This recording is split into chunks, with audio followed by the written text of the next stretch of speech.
When I picked up the phone to ask my son Michael when his graduation ceremony would be, I never expected the words that came out of his mouth. "Oh, Mom, I graduated yesterday. It was just a small thing." The silence that followed felt like an eternity. My heart dropped into my stomach as I processed what he had just said. For 4 years, I had supported Michael through college, for years of sending him $800 every month for rent, groceries, textbooks, and whatever else he needed, for years of working double shifts at the hospital where I'm a nurse, sacrificing my own comfort so he could focus on his studies without the burden of student loans, for years of dreaming about this moment, watching my only child walk across that stage, diploma in hand, as I cheered from the audience with tears of pride in my eyes. "What do you mean you graduated yesterday?" I managed to whisper into the phone. "Well, it wasn't a big deal, Mom. Just a few of us got our diplomas early. My girlfriend Sarah and her parents were there. It was nice and intimate." His voice carried that casual tone he used when he thought something wasn't worth much discussion. Sarah, the girlfriend I had never met, despite 4 years of relationship, the girlfriend whose existence I only knew about through brief mentions in our monthly phone calls when he needed money, the girlfriend whose parents apparently deserved a front row seat to my son's greatest achievement while I sat at home, completely unaware it was even happening. I had been planning this day for months. I had requested time off work, something that's not easy in an understaffed hospital. I had bought a new dress, a beautiful navy blue one that cost me $150, money I could barely spare on my nurse's salary. I had even researched hotels near his university in California, ready to book something modest but clean for my trip from Ohio. I had called my sister Janet to share the exciting news, telling her how proud I was that Michael would be the first person in our family to graduate from college. Now all of those plans crumbled around me like a house of cards. "Michael," I said, trying to keep my voice steady, "this is your college graduation we're talking about. This is one of the most important days of your life. How could you not tell me?" "Mom, you're making this into a bigger deal than it is. It was just walking across a stage and getting a piece of paper." I looked down at my shift calendar, fingers stained with pen, extra hours circled in red. Besides, Sarah's parents flew in from Portland, and there weren't enough tickets for everyone. There weren't enough tickets for everyone, but there were enough tickets for the parents of the girlfriend I'd never met. There were enough tickets for people who had never sent a single dollar to support his education, while the mother who had sacrificed everything was left at home, wondering when the ceremony would be. The conversation continued for another painful 10 minutes. Michael seemed genuinely confused by my distress, as if he couldn't understand why I would want to be there. When I mentioned the dress I had bought, he said, "Well, you can wear it to church or something." When I told him about the hotel reservations I had been planning to make, he said, "Hotels are expensive anyway. Mom, you would have just wasted money." Every response felt like another knife to my heart. This was the boy I had raised alone, after his father walked out when he was 8 years old. This was the child I had worked 3 jobs to support during his teenage years. This was the young man I had put through college debt-free, while living paycheck to paycheck myself. That night, I sat in my small apartment and did something I hadn't done in years. I calculated exactly how much money I had sent Michael during his college years. I pulled out 4 years' worth of bank statements and started adding up the transfers. Monthly support, $800 by 48 months equals $38,400, but that was just the regular monthly payments. There had been so much more: the broken laptop that needed replacing junior year, $1, $200, the spring break trip that everyone was going on and he couldn't miss, $800, the security deposit for his off-campus apartment, $1,000, the car repairs when his Honda broke down, $650, the emergency room visit when he had food poisoning, $400, the winter coat he needed for the harsh California winter. Apparently it gets cold there. $200, the textbooks that weren't covered in his monthly allowance, $2,100 over 4 years, the graduation ring he had to have, $300, the laptop bag, desk chair, and other dorm necessities, $800. The total came to $44,850, nearly $45,000 from my modest nurse's salary, sent faithfully every month for 4 years, plus extra for emergencies that seemed to pop up constantly, and not even one seat. I thought I was being a responsible mother, making sure my son had every chance. I never did, but the truth was, I had taken on every burden, while asking for nothing in return. Responsibility had turned into silent servitude. What did I have to show for it? A phone call telling me, I had missed the most important day of his academic life. I pulled out my phone and looked at the last photo Michael had sent me. It was from 3 months ago, him and Sarah at some restaurant, both smiling, both looking happy and carefree. Sarah was pretty, with long blonde hair, and the kind of confident smile that spoke of someone who had never worried about money. I wondered what she knew about me. Did she know about the nurse in Ohio, who worked nights and weekends so her boyfriend could attend college debt? Did she know about the woman who had eaten ramen noodles for dinner more nights than she could count so she could send her son grocery money? I thought about my own college experience, or rather, the lack thereof. I had graduated high school with decent grades and dreams of becoming a doctor. But when I got pregnant with Michael at 19, those dreams evaporated. His father, David, promised he would help support us, but those promises proved empty when he left us 8 years later for a younger woman without children. I had to drop out of my pre-med program and settle for nursing school, something I could do part-time while raising Michael. Even that was a struggle. I remember studying for exams while Michael slept, working night shifts at the hospital, and constantly worrying about money. I had graduated nursing school with $30,000 in student loans that I was still paying off 20 years later. But I had been determined that Michael would have a different experience. He would go to college without working, without debt, without the stress that had consumed my young adult years. I wanted to give him the childhood and young adulthood I had never had. The next morning brought another shock. I opened Facebook to find photos from Michael's graduation ceremony. Sarah had posted dozens of them. Michael in his cap and gown, beaming as he held his diploma. Sarah and Michael together, her arms around his neck as they smiled at the camera. The 4 parents, Sarah's mother and father, both looking proud and distinguished, standing with Michael like they were his own family.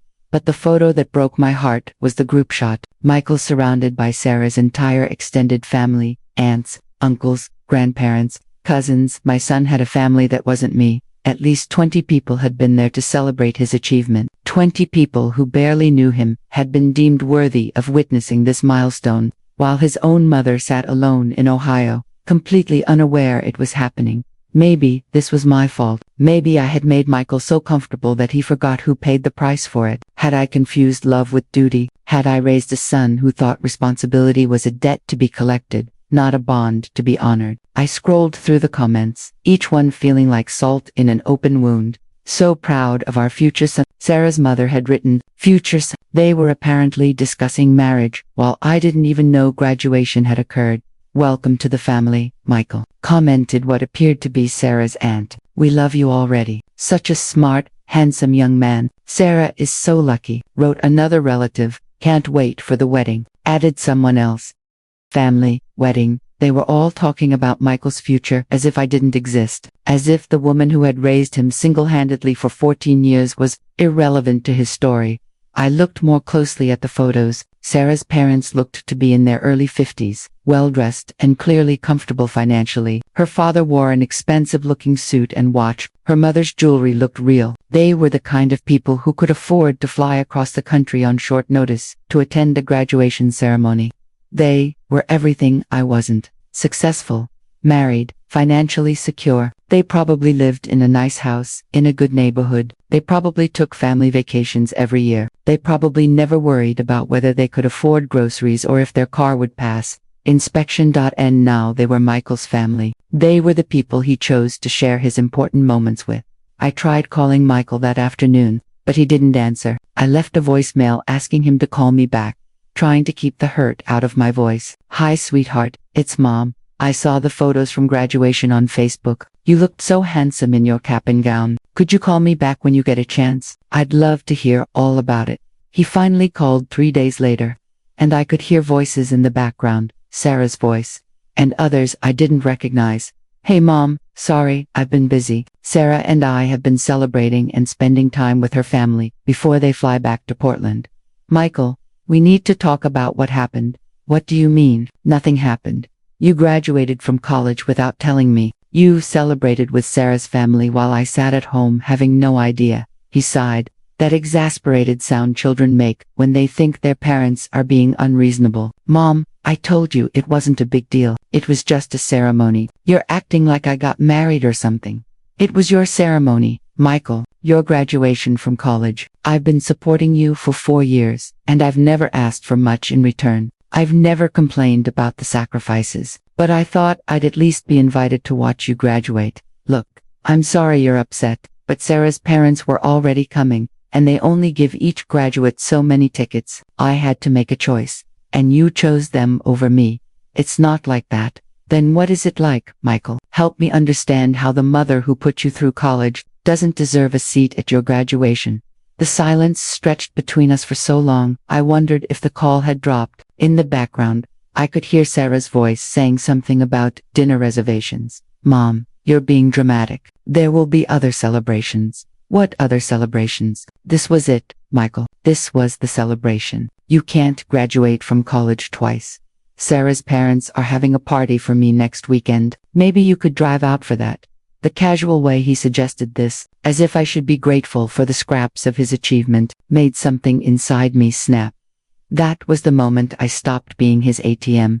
Let me get this straight, I said slowly. Sarah's parents, who have never contributed a single dollar to your education, are throwing you a party, and you think I should drive 16 hours from Ohio to California to attend a party thrown by strangers to celebrate an achievement I missed because you chose not to? Tell me about it. When you put it like that, it sounds bad. It sounds bad because it is bad, Michael. Do you have any idea how this feels? Do you understand what you've done to me? Mom, I said I was sorry, but he didn't sound sorry. He sounded annoyed that I was making a fuss about something he clearly considered insignificant. That's when I made a decision that would change everything between us. Michael, I've been thinking about our arrangement.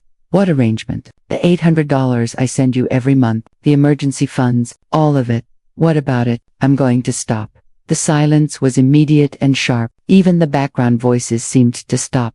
What do you mean, stop? I mean, I'm not going to send you money anymore. You're a college graduate now. It's time for you to be financially independent.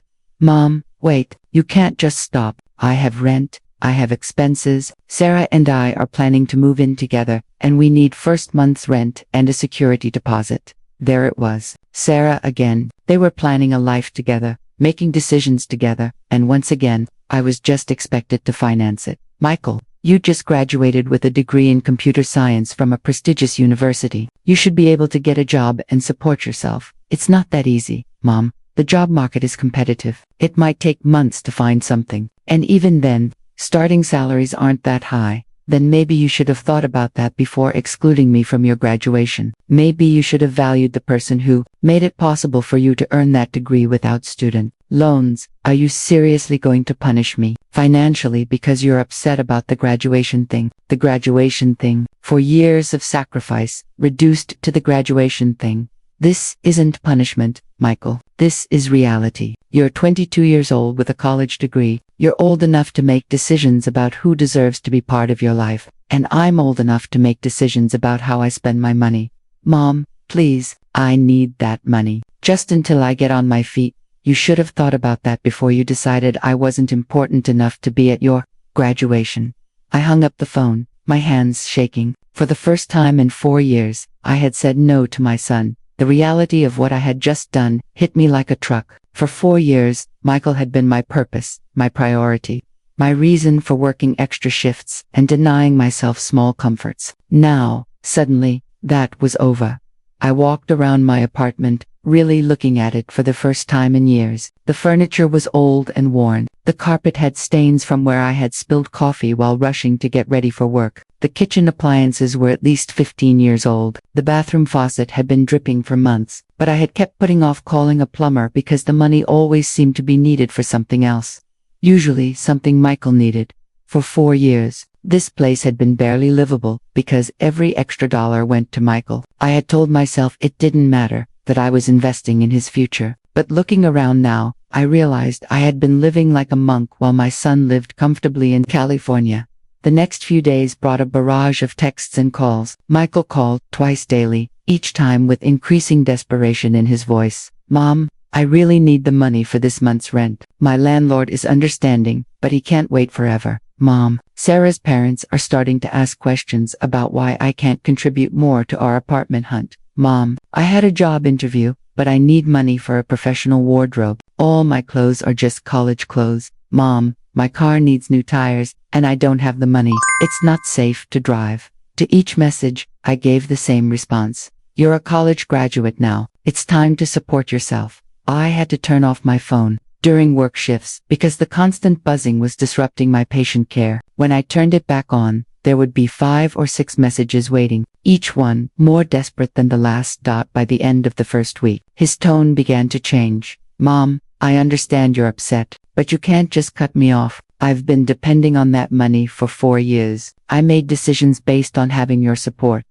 Like the decision not to work during college. You told me not to work so I could focus on my studies. He was right. I had told him that I had wanted him to have the college experience I never got.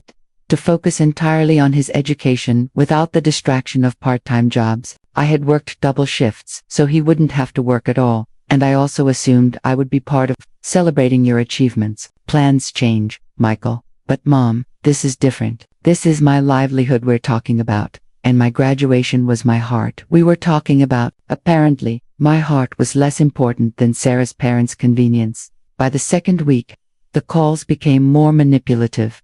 Mom, I'm really struggling here. I've been eating ramen noodles for 3 days because I can't afford groceries. Is this really what you want? Your son going hungry because you're upset about one day. He said, Mom, I'm eating ramen noodles, but I had lived on ramen for him for years. This one almost broke my resolve. The thought of Michael going hungry triggered every maternal instinct I had. I actually picked up my phone to call the bank and authorize a transfer, but then I stopped. Michael was 22 years old with a college degree. If he was eating ramen noodles, it was because he was choosing not to find alternative solutions, like getting a job. Mom, Sarah is starting to question our relationship. She says she can't be with someone who isn't financially stable. She's talking about breaking up with me. This message made me angry rather than sympathetic. If Sarah would leave him over temporary financial difficulties, she didn't deserve him anyway. And if Michael thought emotional blackmail would work on me, he had clearly learned some troubling lessons about relationships. The calls from unknown numbers started in the 3rd week. Michael was using his friends' phones, Sarah's phone, even payphones to try to reach me. Mom, it's me. Please don't hang up. Michael, using different phones doesn't change my answer. Mom, I'm desperate here. I'm going to be evicted if I don't pay rent this week. Then you need to find a job this week. It doesn't work that way. Mom, even if I get hired somewhere today, I won't get paid for 2 weeks. Then, you should have started looking for a job weeks ago, when you decided I wasn't worth including in your graduation. Mom, please, I'll do anything. I'll apologize 100 times for the graduation thing. I'll make it up to you. How will you make it up to me, Michael? How do you make up for missing your child's college graduation? How do you go back in time and include the person who sacrificed everything for your success? He couldn't answer. It was during this conversation that I realized something important. Michael had never actually apologized. He had said he was sorry I was upset. He had offered to apologize 100 times, but he had never once said, I'm sorry I excluded you from my graduation. I'm sorry I hurt you. I was wrong. Instead, all of his energy had gone into trying to restore his financial support. The hurt I felt was irrelevant to him. The money was what mattered. By the 4th week, Sarah got involved. She called me from Michael's phone, her voice sweet and concerned. Imagine, a girl I've never met calls to tell me my money is ruining her relationship. Mrs. Thompson, this is Sarah, Michael's girlfriend. He's told me so much about you. I almost laughed. If he'd told her so much about me, why had she never called before? Why had I never been invited to meet her? Sarah, nice to finally hear from you.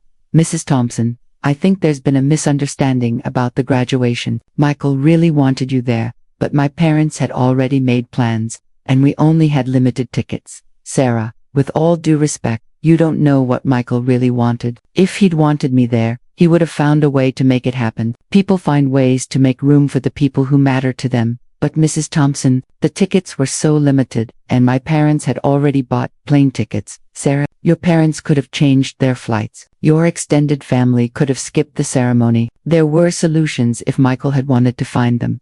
But Mrs. Thompson, he needs your help right now. We're trying to start our life together. And this financial situation is putting a lot of stress on our relationship.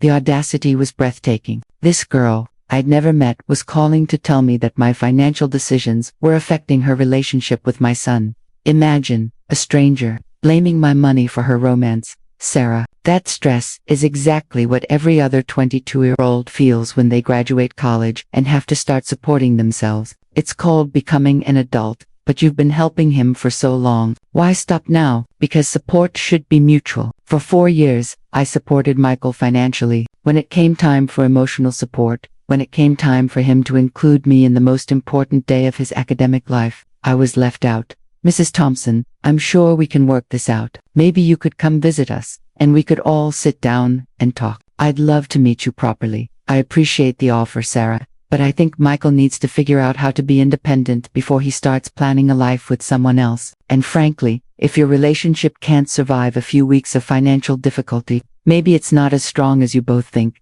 Mrs. Thompson, that's not fair. Michael is really struggling. Sarah, I struggled for 4 years to put Michael through college. I worked extra shifts. I ate cheap food. I drove an old car. I lived in a tiny apartment. Michael watched me struggle for his benefit and never offered to get a part-time job to help out. Now, he can learn what struggle feels like. After I hung up, I sat in my living room, looking around at my modest apartment. For 4 years, this place had been barely livable because every extra dollar went to Michael. The couch was old and sagging, purchased used when Michael was in middle school. The carpet was worn thin and stained. The kitchen appliances dated back to the 1990s. The bathroom faucet had been dripping for months, and there was a crack in the bedroom window that let in cold air all winter. I had postponed every improvement, every comfort, every small luxury so that Michael could live well in California. Now, for the first time in years, I looked around and thought about what I might do with the $800 I wouldn't be sending next month. Maybe I could finally replace the couch. Maybe I could get the carpet cleaned, or even replaced. Maybe I could take a vacation, something I hadn't done since Michael started college. Maybe I could buy myself some new clothes, or get my hair done at a nice salon instead of the cheap place near the hospital. The possibilities felt overwhelming after years of denial.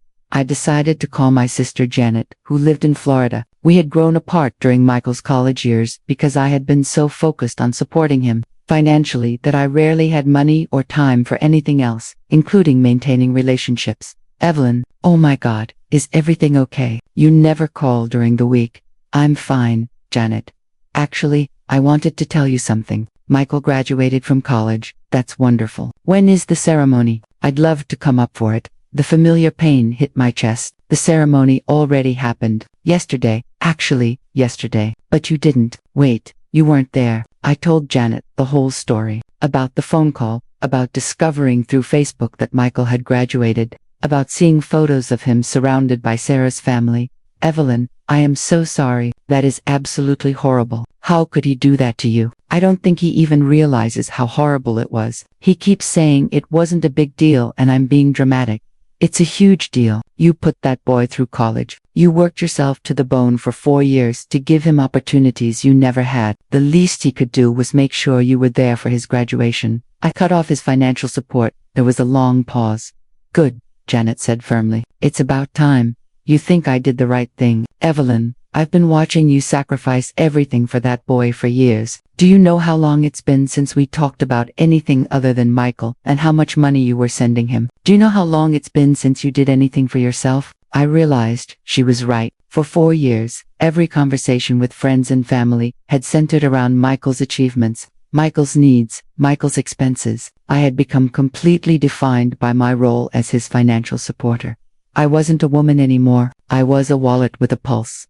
I just feel so guilty, I admitted. He's calling constantly, saying he can't pay rent, can't buy food, can't find a job. Evelyn, he's 22 years old with a college degree from a good school. He can find a job if he wants to. He's just never had to before. But what if he really can't make it on his own? What if I've made him too dependent? Then he'll learn, and it will be the best gift you ever gave him, even if it doesn't feel like it right now. That conversation with Janet was a turning point for me. She helped me see that I had been enabling Michael's dependence, not helping him. By always swooping in to solve his financial problems, I had prevented him from developing the skills and resilience he needed as an adult. The 5th week brought a different strategy. Michael called crying, "Mom, I don't understand why you're doing this to me. I made one mistake, and now you're abandoning me." Michael, I'm not abandoning you. I'm doing what parents are supposed to do, teaching you to be independent. but I'm not ready. I need more time. You had 4 years to get ready. For years while I worked extra shifts to make sure you graduated debt-free. Now it's time for you to take responsibility for your own life. What if I can't find a job? What if Sarah and I have to move back in with her parents? Then you'll figure it out, just like millions of other college graduates do every year. Mom, please, I'll do anything. I'll call you every day. I'll send you photos. I'll introduce you to Sarah properly. I'll make sure you're invited to everything from now on. This was closer to an actual apology, but it still felt hollow. He wasn't apologizing for what he had done. He was making promises about future behavior in exchange for money.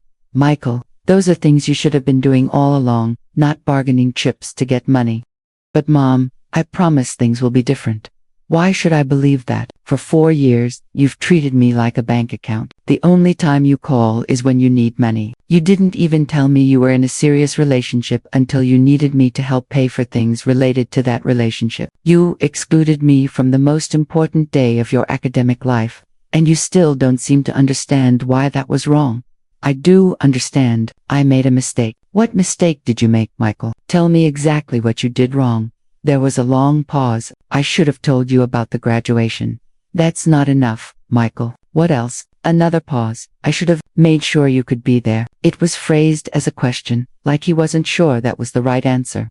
Michael, you should have wanted me there. You should have moved heaven and earth to make sure I was there. You should have told Sarah's parents that your mother took priority because she's the one who made your education possible. Instead, you chose people who barely know you over the person who sacrificed everything for you. I didn't think of it that way. That's the problem, Michael. You didn't think of me at all.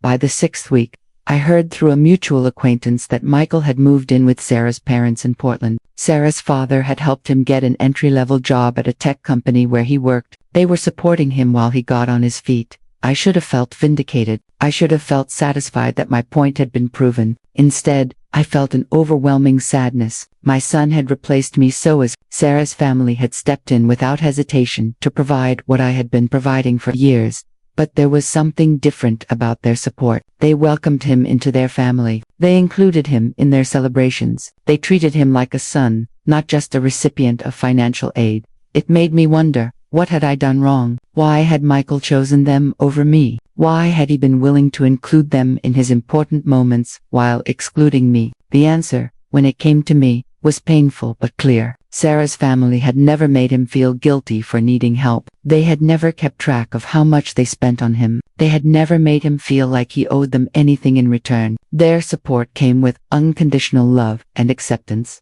My support, I realized, had come with expectations. I had expected gratitude, phone calls, inclusion in important events. I had kept mental tallies of how much I was spending and what I was sacrificing. Without meaning to, I had turned my love into a transaction. That didn't excuse what Michael had done. Excluding me from his graduation was still wrong, still hurtful, still a betrayal of everything I had done for him. But it helped me understand why he had found it so easy to replace me with Sarah's family. 2 months after graduation, I made a decision that surprised even me. I wrote Michael a letter, not an email or a text, but an actual handwritten letter on nice stationery I bought specifically for the purpose. I realized I had turned my love into a transaction. That's when everything changed. Dear Michael, it's been 2 months since we last spoke, and I've had a lot of time to think about everything that happened. I want you to know that I understand now why you chose Sarah's family over me for your graduation. I spent 4 years trying to buy your love and gratitude with money. I kept mental records of every sacrifice I made and every dollar I spent. I expected you to be grateful, to call me regularly, to include me in your life in exchange for my financial support. Without realizing it, I turned our relationship into a business transaction. For years, I carried responsibility like armor and guilt like a chain. But I see now, love isn't measured in sacrifices or receipts. Real love is teaching someone to stand without leaning on you forever. And that's what I should have done sooner. Sarah's family didn't do that. They welcomed you with open hearts and no expectations. They didn't keep track of what they spent on you or demand anything in return. Their love was freely given, while mine came with conditions. That doesn't excuse what you did. Excluding me from your graduation was wrong, and it hurt me more than I can adequately express. But I understand now why you made that choice. I want you to know that, I'm proud of you for graduating college and for finding a job. I'm proud that you're learning to be independent, even if it happened under difficult circumstances. And I'm sorry that my love felt like pressure instead of support. I love you, Michael. I always have, and I always will. That love doesn't depend on whether you call me, or visit me, or include me in your celebrations. It's unconditional, the way love should be. I hope someday we can rebuild our relationship on a healthier foundation. Not with me as your financial supporter, and you as my grateful recipient, but as two adults who choose to be in each other's lives because we genuinely care about each other. Until then, I wish you all the happiness in the world. Love, always. Mom, I mailed the letter without expecting a response. It was more for my own healing than for Michael's benefit. Writing it helped me acknowledge my own mistakes in our relationship while still honoring the legitimate hurt I felt about being excluded from his graduation.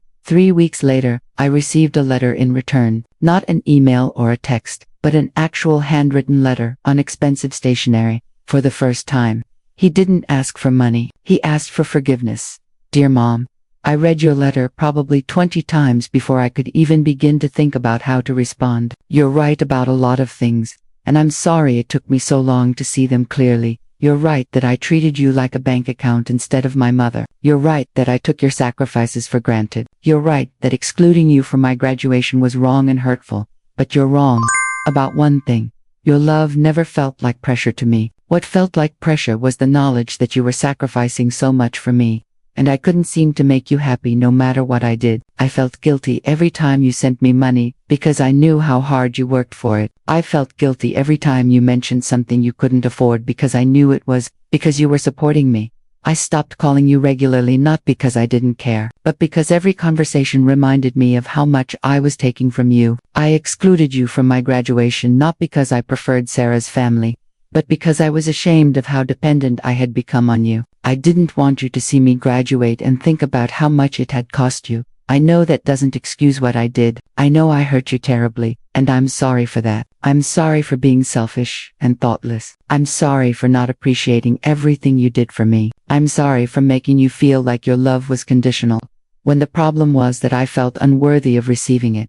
Sarah's parents have been wonderful to me, but you're wrong about one thing. They're not better than you. They're generous and kind, but their generosity comes from abundance. Your generosity came from sacrifice, and that made it infinitely more valuable. I just didn't understand that at the time. I've learned a lot in these past few months about independence and responsibility. I've learned what it means to work for everything I have. I've learned to budget and save and make difficult choices between things I want and things I need. I've learned skills you've tried to teach me for years, but I was too comfortable to learn. I'm not asking you to start sending money again. Honestly, I think you were right to cut me off. I needed to learn how to take care of myself, and your financial support was preventing that from happening. But I'm hoping that maybe we can start over, not as financial supporter and recipient, but as mother and son who love each other. I'd like to call you sometime, not to ask for anything, but just to talk. I'd like to tell you about my job and my life and hear about yours. I'd like to introduce you to Sarah properly, and maybe eventually you could meet her parents and see that they're not trying to replace you. They're just trying to welcome me into their family the way I should have been welcoming you into mine. I love you, Mom. I always have, even when I was too selfish and immature to show it properly. Thank you for loving me enough to cut me off when I needed to learn how to fly on my own. Your son, Michaelps.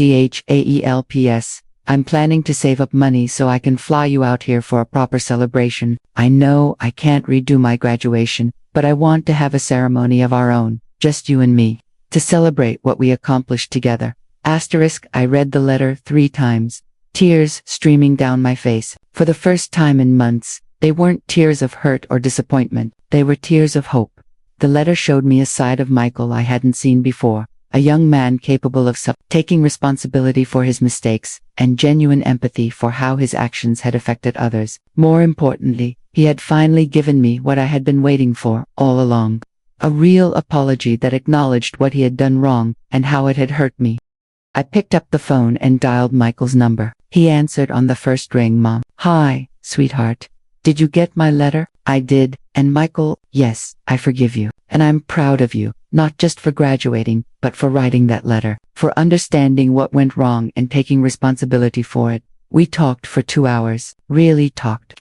Not just the surface level conversations we'd had during his college years when every call revolved around his financial needs. He told me about his job at the tech company, about the challenges of learning to manage his own budget, about the mistakes he had made with money in his first few weeks of independence. Mom, you know what the hardest part has been. What's that? Realizing how much I took you for granted. Sarah's parents are wonderful, but they're not invested in me the way you are. They're helping me because they love Sarah, not because they love me. It's conditional in a way your love never was.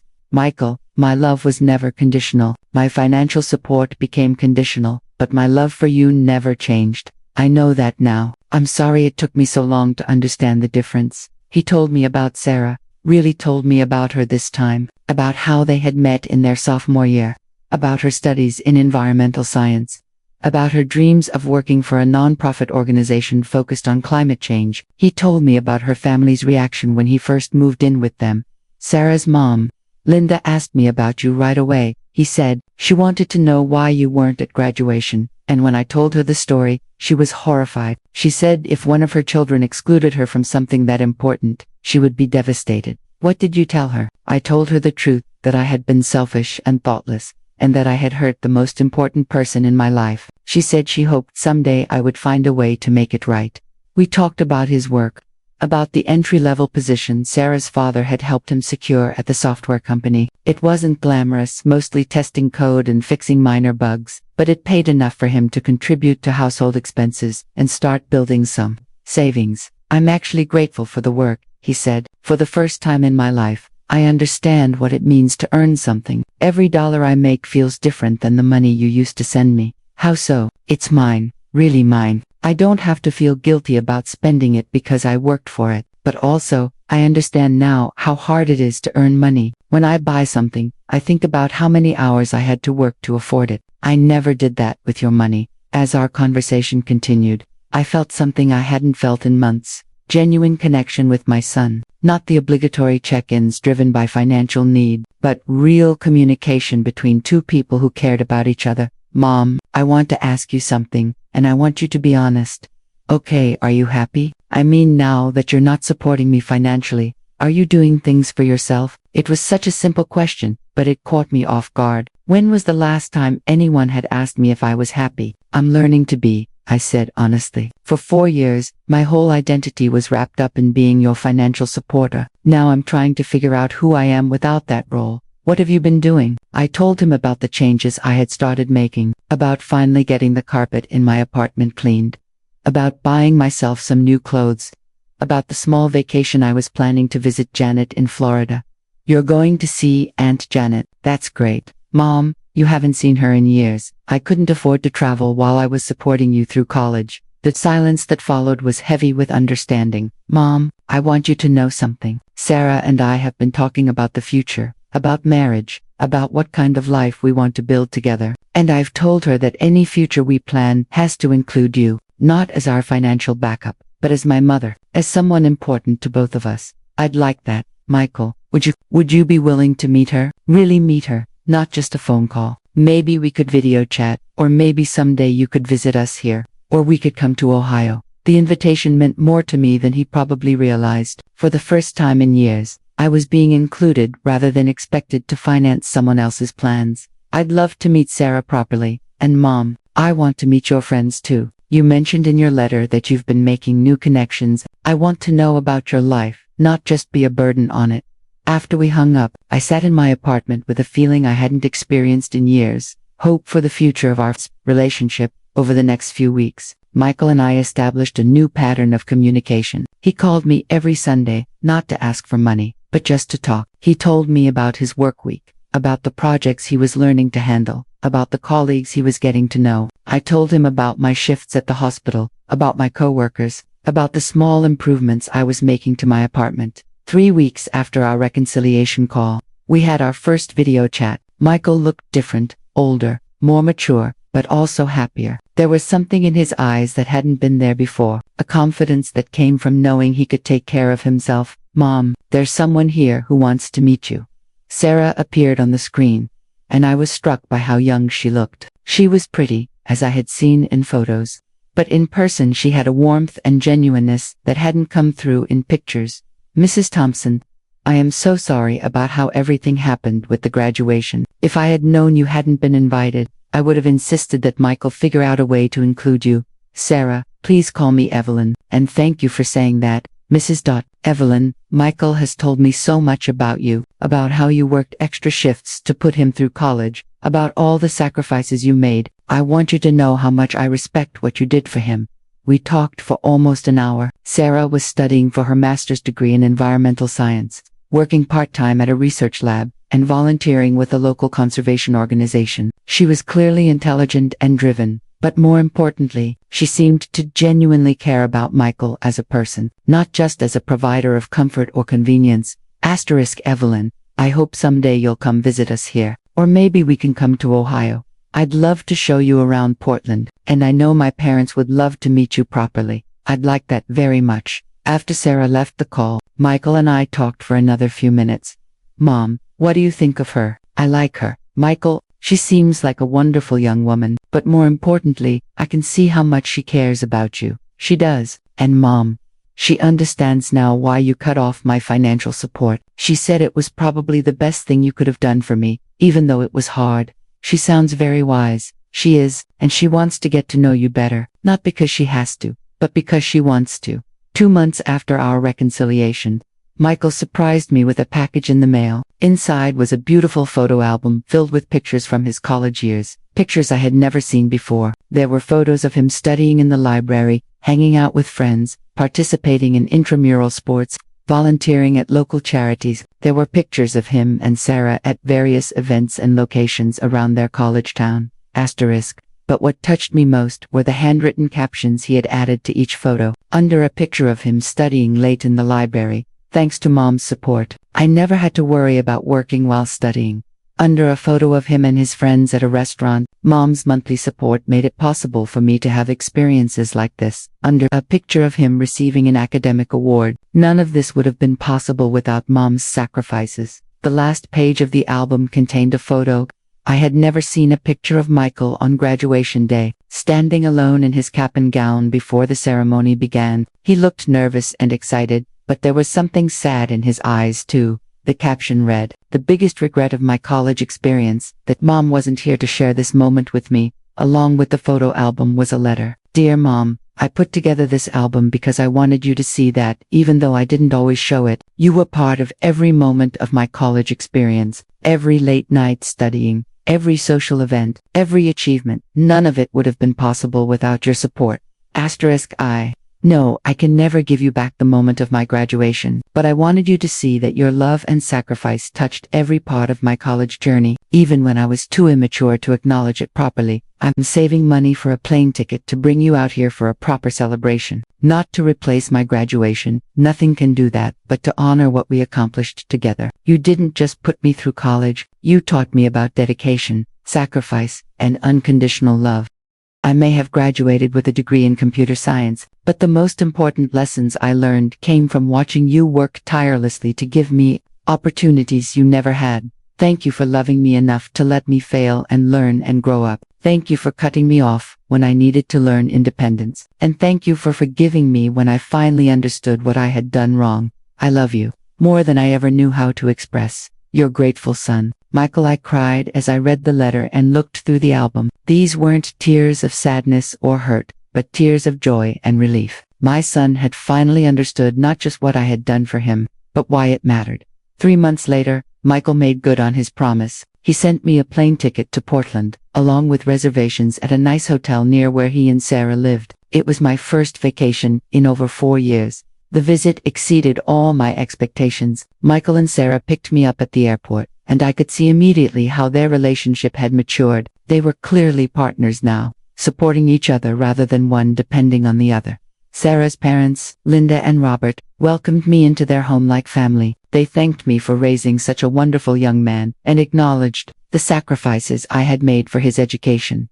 Evelyn, Linda said over dinner, we want you to know that when Michael first moved in with us, he talked about you constantly. He was filled with guilt about what had happened at graduation, and terrified that he had ruined his relationship with you forever. He was working so hard to prove he could be independent, Robert added. I think he needed to prove it to himself as much as to you. But the highlight of the visit was the ceremony Michael had planned. On my last evening in Portland, he and Sarah took me to the university campus where he had graduated. We walked around the grounds as he showed me his favorite spots: the library where he had spent countless hours studying, the computer lab where he had worked on major projects, the dormitory where he had lived his first year. Finally, we arrived at the auditorium where his graduation ceremony had taken place. Sarah had somehow arranged for us to go inside, even though it was after hours. Michael said as we stood on the stage where he had received his diploma, I know I can't give you back my real graduation day, but I wanted to bring you here so you could see where it happened and know that even though you weren't physically present, everything I accomplished was because of you. He pulled out his diploma, the one I had helped him earn through 4 years of sacrifice. I want to present this to you officially, because you earned it as much as I did. Standing on that stage, with my son acknowledging my role in his achievement, I felt a closure I hadn't known I needed. The hurt from missing his graduation didn't disappear entirely, but it was overshadowed by this moment of recognition and gratitude. Thank you, sweetheart, I said, accepting the diploma, but this belongs to you. You did the work, you earned the degree. I just provided the support. No, Mom, we did this together, and I'm sorry it took me so long to understand that. Sarah took photos of us together on the stage. Michael in the cap and gown he had kept from graduation day, me holding his diploma with pride and joy. These weren't the photos I had dreamed of from his actual graduation, but they were something even more meaningful, proof that our relationship had survived its darkest moment and emerged stronger. The flight home was bittersweet. I was sad to leave but optimistic about the future. Michael and I had established a new foundation for our relationship, one based on mutual respect rather than financial dependence. 6 months after my visit to Portland, Sarah and Michael announced their engagement. This time, I was among the first to know. Michael called me personally to share the news and to ask if I would help them plan the wedding. Mom, we want you to be involved in every aspect of the planning. We want your input on the venue, the food, the flowers, everything. This is going to be our celebration, all of ours together. The wedding was beautiful. I walked Michael down the aisle, and he introduced me in his wedding speech as the strongest woman I know and the person who made everything in my life possible. Sarah's family welcomed me completely, and I felt for the first time in years like I was part of a real family celebration. But more importantly, throughout the wedding planning and celebration, I never once felt like a burden or an obligation. I felt valued, included, and loved for who I was, not for what I could provide. Today, 2 years after Michael's graduation, our relationship is stronger than it has ever been. He and Sarah are thriving in their careers and their marriage. They call me every week, not because they need anything, but because they want to stay connected to my life. I've used the money I was saving by not supporting Michael to travel, to improve my living situation, and to build a small emergency fund for my own future. I've rekindled relationships with friends and family that had been neglected during the years I was focused entirely on Michael's needs. Most importantly, I've learned that love and support don't have to be the same thing. I love Michael unconditionally, but my support, financial, emotional, or otherwise, should be given thoughtfully, in ways that help rather than enable. Sometimes I still think about that phone call, when Michael told me he had graduated without me. The pain of that moment will always be part of our story. But I've learned that sometimes the most painful experiences in relationships are the ones that create opportunities for the most growth. The hardest, the decision I ever made to stop enabling my son's financial dependence, turned out to be the best gift I could have given both of us. He learned independence and self-respect. I learned that my worth as a mother wasn't measured in dollars spent, but in love given and lessons taught. My name is Evelyn Thompson. I'm a 54-year-old nurse from Ohio, and I learned that sometimes loving someone means being strong enough to say no, even when it breaks your heart. But I also learned that relationships can survive even the deepest hurts when both people are willing to acknowledge their mistakes and work towards something better. You've ever felt taken for granted by the people you love most, if you've ever confused supporting someone with enabling them, if you've ever had to make the painful choice between helping and hurting, know that you're not alone. The road to healthy relationships isn't always smooth, but it's worth every difficult step along the way. And remember, you can't love someone into appreciating you. They have to learn that lesson on their own. Your job is to love yourself enough to set boundaries that protect your own well-being while leaving the door open for genuine reconciliation when they're ready to walk through it. Sometimes, the greatest act of love is stepping back and allowing someone you care about to experience the natural consequences of their choices. It's terrifying, it's painful, and it feels like abandonment. But when done with love rather than spite, it can be the catalyst that transforms a toxic dynamic into a healthy relationship. Today, when I look at the framed photo from Michael's graduation ceremony, the one we created together on that stage in Portland, I don't see what I missed. I see what we found. A relationship built on mutual respect, genuine appreciation, and unconditional love that doesn't require payment to be earned. That, I've learned, is worth far more than any graduation ceremony could ever be. We can't buy respect. We can only teach it, even if it breaks our hearts. In the end, I didn't lose a son, I raised a man. Evelyn set a boundary that finally grew him up. Michael learned independence. Evelyn reclaimed her life, and when apology met forgiveness, they rebuilt something stronger than before. Love without a price tag. This was my story. A mother who gave everything, and a son who almost lost her. Have you ever felt taken for granted by someone you love? Write it in the comments. Your voice matters, sometimes even more than the words. Your story might give strength to someone who feels invisible right now. If this touched your heart, hit like, subscribe, and share this video with someone who needs to hear it. Sometimes one story is enough to open someone's eyes.